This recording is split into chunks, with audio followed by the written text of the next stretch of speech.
Last night, Ivan Prosvetov made 28 saves in his first start for Colorado, and Mikko Rantanen had a goal and an assist to lead the Avalanche past the Blues 4-1 in Denver. Marc Moser called it. He joins us today, and I appreciate his time. Marc, welcome back to the RP show, sir.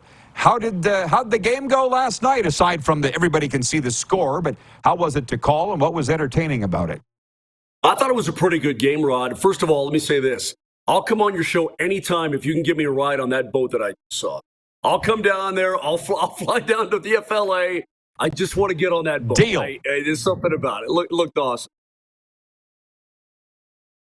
February 10th, by the way, the Avalanche are at the Florida Panthers. Just putting that out there.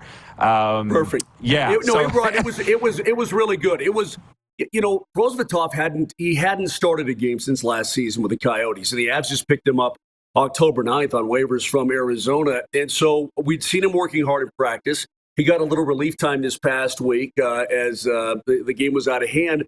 And so I guess you really didn't know what you were going to get out of him. I mean, he's a guy that has played against the Avs in the past. And in fact, his first start ever, the Avs roughed the Coyotes up for 9 goals between he and the guy who just won the Stanley Cup last year for the Vegas Golden Knights. But, times move on. And I thought he was very square to the puck. I thought he was very good. And with the injury to Pavel Francouz again, you're going to need a reliable number 2. And I think what this does, it gives him confidence. Obviously, Jared Bednar and the staff look at it and say, okay, you played really well, Ivan. And then the guys in front of him mostly, because they've hardly played in front of him. He made 5 saves in his relief appearance, and that's it. So he was very square to the puck all night. I thought he was very active. He's a big guy at 6'5", and that was good. And the St. Louis Blues, Rod, I'll say this. I don't know that they're going to be a playoff team this year. When you look at top-end talent, they've got some very good players, don't get me wrong. But they don't have that superstar kind of player on the roster right now. But they're a team that's going to play hard for Craig Berube every single night. That's my opinion. And Jordan Binnington has had a rebound year so far. He's played well to start the season. He hasn't been getting the goal support. I thought the Blues played a very tough, hard game last night. I thought they were moving their legs quite nicely, and that's what they're probably going to be for the course of the year. But this Avalanche squad coming off back-to-back shutout losses on the road, they had to inflict their will when they got back on the home ice. And that's what we saw last night. We saw Makar, Rantanen, and certainly Nathan McKinnon all with multi-point games, and that's just what the doctor ordered. I want to ask you about Cale Makar in a second. That's the primary question I have for you. But another one is goaltending, Marc, and you've been around the game a long time. Have the Avalanche, the Stanley Cup champion team, and then last year's Golden Knights proven you don't need to overspend or have a real star goalie to win a Stanley Cup? Or is that an insult to Darcy Kemper to say that?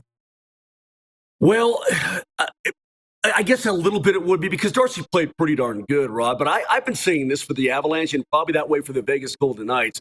When you've got that talent, when you've got that kind of blue line, you've got those forwards, you've got structure and the way you play the game, the way Jared Bednar likes to play the game, you're not going to need a Vasilevsky. You're not going to need, in my opinion, an Ottinger. Now, if you have one of those, awesome. I mean, if you got a Shesterkin, great. I mean, these are the world-class guys.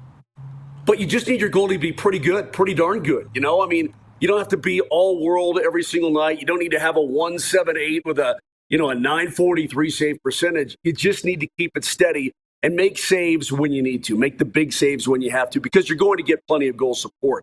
And I thought Darcy, through his Stanley Cup run, I thought he was pretty good. And he missed time in the playoffs. Remember, he got hit in the eye in that series against Nashville. Frankie comes in. He plays great in his stead. Then Darcy comes back, and they win it all. But you just have to be pretty darn good. And it's not that way for a lot of teams. I mean, when you have a very good team, let's take Tampa, for example, and then you have a Vasilevsky back there, oh, my God. I mean, that's why you win 2 in a row and then go to a third and lose to the Avalanche, because you're that good. And Dallas is way good up front on the back end, and Ottinger's playing his tail off. So I think when a team has all of that together in today's cap world, it's a luxury. I mean, it really is. But for the Avalanche, they just need Alexander Georgiev to be good like he was last year, like he's been for the most part this year. He was the number 2 star of the week in week 1 of the NHL. And I think that's the formula going forward. You don't need a $10 million a year goalie. You just need a guy that you can pay well, but is going to make the big saves when you need it. You explained it very well. It's talent at other positions, depth, scheme, because look at what Tampa Bay's doing without Vasilevsky. They're still 4-4-1 ahead of the Panthers. So this summer in Calgary, where I spent another wonderful summer in the mountains, they say Cale Makar is the face of Calgary minor hockey. And I thought, what a wonderful face to have for your minor hockey program. Just talk about this kid, if you don't mind. We all see him on the ice. What's he like off and being part of the Avalanche organization? You know, when he came in as a rookie in that playoff series, ironically, against Calgary, some years ago, he was so calm. The extra year in college, I think, did him wonders. I mean, a lot of guys, they would like to jump with his kind of talent and get paid or whatever.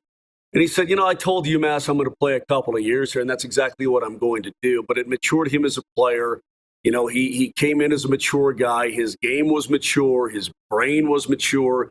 And he stepped in right away. And I think you don't have to be this mature guy and compose yourself very well if you got the game, right? And all the guys in the room can recognize, hey, this kid can help us a little bit, And so he ingratiates himself right away, and then he comes back the next year, and his disposition gets along well with Landeskog and McKinnon and Rantanen and at the time Eric Johnson, and so he fit right in as, quote, one of the leaders. And then when you win a Norris Trophy, and you're recognized as one of the best defensemen on planet Earth, maybe the best right now. I know there are arguments to be made about what Carlson did last year and what Josi did the year before, and I believe all of that. But, Cale Makar is just such the complete package, Rod. He thinks the game so well, he skates so well, he shoots so well, he defends so well. And I've said this once, I've said it a million times. He's a way better hitter than I ever knew he was going to be coming into the NHL. He's not the biggest guy, but man, he gets that shoulder right in the middle of the chest and stops guys in their tracks. And he's always seemingly pulling something new out of the books. And we just saw it, a couple, 3 games ago when he goes darting in and he takes it through the circle rod and he goes backhand top shelf. And I'm going, he did that against the Blackhawks in an overtime situation, a 3-on-3, but this is 5-on-5. And I'm going, my God, he fit the puck into this tiniest spot, and he's going full speed, and it's a backhand shot. It's just, his toolbox is endless. I mean, I don't know where you buy one of those at your local home improvement store, but you better get one with shelves on the sides and the lift up top and all that, because he just keeps putting new stuff into it every single year. I mean, I don't know how many Norrises he's going to win. He's got to stay healthy, and thank goodness he wasn't injured in that hit in Buffalo. And Kyle Post was not a dirty player. I just hate that hit. When you're 5 to 8 feet from the boards, and even if you just nudge a guy a little bit in the small of his back, that guy's gonna go tumbling into the boards. And we've seen knees and ankles and shoulders and heads and everything else out of that. But he's just world class. So I don't know how many Norrises he's going to win, but I know that one certainly is not enough for what's going to be a Hall of Fame career. Last question comes from the audience. John in Winnipeg has a good one that I'd like to know the answer to, too. He says, hey, Mark, do opposing teams playing the Avalanche in Colorado still use the excuse of the high altitude for not winning, or is that old news? We used to hear about it all the time, and I haven't heard about it for a long time. Maybe back in the day when guys were still in the locker room, and I'm right, the guy from Winnipeg, Matt, I think it was. But back in the day when guys would be in the locker room and they'd go into the showers and hammer and dart, and then get back on the ice.